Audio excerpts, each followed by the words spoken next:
আসসালামু আলাইকুম এভরিওয়ান, কেমন আছেন সবাই? আশা করি সবাই ভালো আছেন। তো আজকে আমি দুপুরে বেশি কিছু রান্না করিনি। আগের দিন তরকারি ছিল ওইগুলা দিয়ে আর মাছ ভেজে আমরা দুপুরে খাবার খাইছি। আর হয়েছে রাত্রের জন্য কি করব ভেবে চিন্তে কিছু করতে পারতাছিলাম না। তার এর ভিতরে আমি একটু বাহিরে গেছিলাম। এর ভিতরে এসে চিন্তা করলাম লেট হয়ে যাইতেছে, তো কি করব, ভাত আছে, ডিম ভেজে ভাত বাগার দিয়ে খেয়ে ফেলি। আর আমার মেয়েরা ডিম ভাজা এবং ভাত বাগার তো বুঝেনি আপনারা অবশ্যই, হ্যাঁ, পেঁয়াজ মরিচ দিয়ে তেলে ভেজে খেতে খুব পছন্দ করে।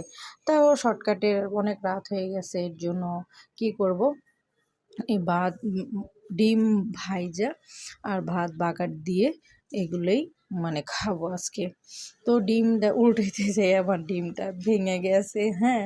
তো সবাই আমাকে বললেন না আমি নিষ্কর্মা, কিন্তু মাঝে মাঝে এরকম হয়ে যায়। আবার মাঝে মাঝে কাজ সুন্দর হয়। আমাদের মহিলারা ঘরের কাজ করতে গেলে একসময় সুন্দর হবে, একসময় নষ্ট হয়ে যাবে, এইটাই নিয়ম, তাই না?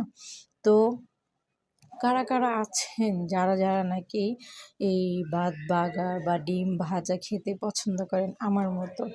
আমি সবসময় ভালো খাবো, আপনাদের সাথে শেয়ার করব, কিন্তু একটু মন্দ খাবো সেটা শেয়ার করব না, তা তো হয় না। কিন্তু এটা যে মন্দ খাবার সেটা বলবো না, আলহামদুলিল্লাহ আলহামদুলিল্লাহ। এইটাই অনেকে অনেক সময় কষ্ট করে, এই খাবারটাই পায় না। তো আল্লাহর কাছে লাখো কোটি শুকরিয়া যে আল্লাহ পাক অন্তত এই ভাত এই ডিম দিয়ে খাওয়ার মতো তৌফিক দিয়েছে, আলহামদুলিল্লাহ। সবাই আলহামদুলিল্লাহ বলবেন, যে যেভাবে থাকেন সবাই আলহামদুলিল্লাহ বলবেন। আর যদি আমার ভিডিওটা ভালো লাগে তো অবশ্যই লাইক কমেন্ট শেয়ার করে দিবেন, আর ফলো দিয়ে পাশে থাকবেন কিন্তু বন্ধুরা। আমি চাই সবসময় আপনাদের ভালো কিছু দেওয়ার জন্য। আমার ভুল ভ্রান্তি হলে ক্ষমা করে দিবেন। আল্লাহ হাফেজ।